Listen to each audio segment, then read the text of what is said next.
Yes guys, ಈ ವಿಡಿಯೋದಲ್ಲಿ ಹೇಳ್ತೀನಿ VAO ನೋಟಿಫಿಕೇಷನ್ ಯಾವಾಗ ಆಗ್ತದೆ, ಈ ನೋಟಿಫಿಕೇಷನ್ ಬಂದುಬಿಟ್ಟು ಯಾವಾಗ ಆಗ್ತದೆ, ಡೇಟ್ ಏನು, ಅಪ್ಲಿಕೇಶನ್ ಯಾವಾಗ ಸ್ಟಾರ್ಟ್ ಆಗ್ತವೆ ಆ್ಯಂಡ್ ಎಷ್ಟು ಪೋಸ್ಟ್ ಇದ್ದಾವೆ, ಎಲ್ಲೆಲ್ಲಿ ಕರೆದಿದ್ದಾರೆ ಅಂತೇಳಿ ಸಂಪೂರ್ಣವಾಗಿ ವಿಡಿಯೋದಲ್ಲಿ ಹೇಳ್ತಾ ಹೋಗ್ತೀನಿ.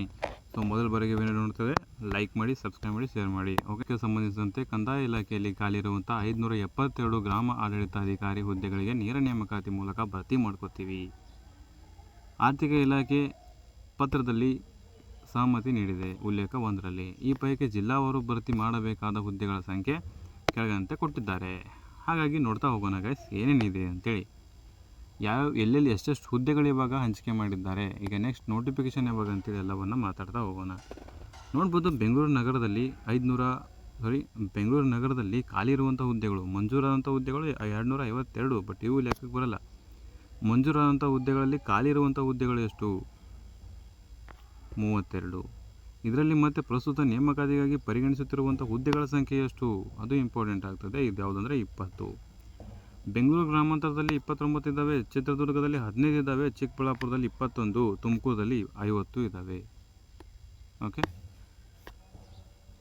ನೆಕ್ಸ್ಟ್ ಶಿವಮೊಗ್ಗದಲ್ಲಿ 18 ಇದ್ದಾವೆ, ಕೋಲಾರದಲ್ಲಿ 22 ಇದ್ದಾವೆ, ಬೆಂಗಳೂರು ದಕ್ಷಿಣ ಅಂತ ಕರಿತೀವಲ್ಲ ರಾಮನಗರ ಕಡೆ, ಅದು 30 ಇದ್ದಾವೆ, ಮೈಸೂರು 45, ಮಂಡ್ಯ 50, ಹಾಸನ ಎಲ್ಲಪ್ಪ ಅಂದರೆ 35. ನೆಕ್ಸ್ಟ್ ಉಡುಪಿ ಬಂದುಬಿಟ್ಟು 10, ದಕ್ಷಿಣ ಕನ್ನಡ 37, ಚಿಕ್ಕಮಗಳೂರು ಇದು ಚಾಮರಾಜನಗರ 31, ಚಿಕ್ಕಮಗಳೂರು ಅದು ಬಂದುಬಿಟ್ಟು ಚಿಕ್ಕಮಗಳೂರು 10 ಇದ್ದಾವೆ, ಬೆಳಗಾವಿಯಲ್ಲಿ ಎಷ್ಟಿದ್ದಾವೆ ಅಂದರೆ 48 ಇದ್ದಾವೆ, ಬಾಗಲಕೋಟೆಯಲ್ಲಿ 16 ಇದ್ದಾವೆ, ಗದಗ್ನಲ್ಲಿ 14 ಇದ್ದಾವೆ, ಹಾವೇರಿನಲ್ಲಿ 15 ಇದ್ದಾವೆ, ಕಲಬುರಗಿ 35, ಬೀದರ 16, ರಾಯಚೂರು 5, ಟೋಟಲಾಗಿ 572 ಹುದ್ದೆಗಳಿಗೆ ಇವಾಗ ನಿಮಗೆ ಅಪ್ಲಿಕೇಶನ್ ಹಾಕೋಕ್ಕೆ ಒಂದು ಪ್ರಸ್ತಾವನೆಯನ್ನು ಹಾಕಿದ್ದಾರೆ. ಇನ್ನು ಅಪ್ಲಿಕೇಶನ್ ಸ್ಟಾರ್ಟ್ ಆಗಿಲ್ಲ, ಬಟ್ ಯಾವಾಗ ಆಗ್ತವೆ, ಯಾವಾಗ ನೋಟಿಫಿಕೇಶನ್ ಬರ್ಬೋದು ಅಂತ ಹೇಳ್ತಾ ಹೋಗ್ತೀನಿ. ಸೊ ನೋಡ್ಬೋದು, ಇದರಲ್ಲಿ ಅತ್ಯಂತ ಹೆಚ್ಚು ಹುದ್ದೆಗಳು ಎಲ್ಲಿದ್ದಾವೆ ಅಂತ ಕೇಳಿದಾಗ ತುಮಕೂರಿನಲ್ಲಿ ಇದ್ದಾವೆ. ತುಮಕೂರಿನಲ್ಲಿ 50 ಇದ್ದಾವೆ. ನೆಕ್ಸ್ಟ್ ತುಮಕೂರು ಬಿಟ್ಟರೆ ಎಲ್ಲಿದ್ದಾವೆ ಅಂತಂದರೆ ನೋಡ್ಬೋದು, ತುಮಕೂರು ಬಿಟ್ಟರೆ ನಿಮಗೆ ನೆಕ್ಸ್ಟ್ ಮಂಡ್ಯದಲ್ಲಿ ಸಿಗ್ತವೆ. ಮಂಡ್ಯದಲ್ಲಿ 50 ಇದ್ದಾವೆ.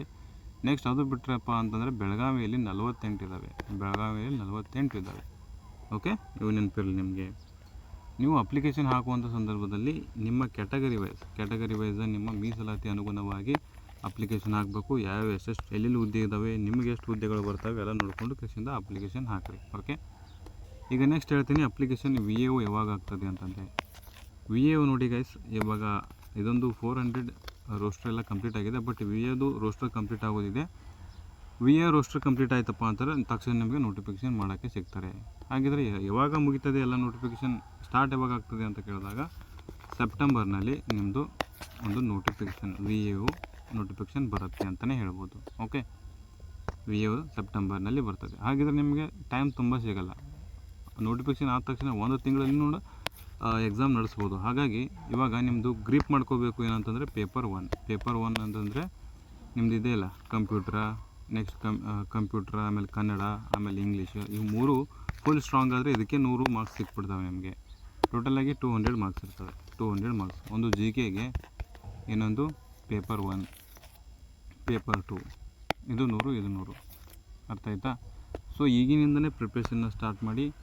ಈ ತಿಂಗಳು ಬಿಟ್ಟರು ನೀವು ಜುಲೈನಿಂದ, ಸೊ ಜುಲೈ, ಆಗಸ್ಟ್, ಸೆಪ್ಟೆಂಬರ್ ನೋಡ್ಬೋದು, 2 ತಿಂಗಳು ನಿಮಗೆ ಸಿಗ್ತವೆ. ಹಬ್ಬ ಅಂದರೆ ಸೆಪ್ಟೆಂಬರ್ ಕೂಡ ಒಂದು ತಿಂಗಳು ಸಿಗ್ಬೋದು, 3 ತಿಂಗಳು ಉಳಿತು ನಿಮಗೆ. ಹಾಗಾಗಿ ಪ್ರಿಪ್ರೇಷನ್ನ ಸ್ಟಾರ್ಟ್ ಮಾಡಿ. ಈ ಅಧಿಕೃತ ಅಧಿಸೂಚನೆ ಬಂದ ಮೇಲೆ ನಿಮಗೊಂದು ಮತ್ತೊಂದು ವಿಡಿಯೋ ಮಾಡಿ ತೋರಿಸ್ತೀನಿ. ಸೊ ಹೆಚ್ಚಿನ ಅಪ್ಡೇಟ್ಗಳಿಗಾಗಿ ಇದೇ ರೀತಿ ಸಬ್ಸ್ಕ್ರೈಬ್ ಮಾಡಿ ಇಟ್ಕೊಂಡಿರಿ. Thank you.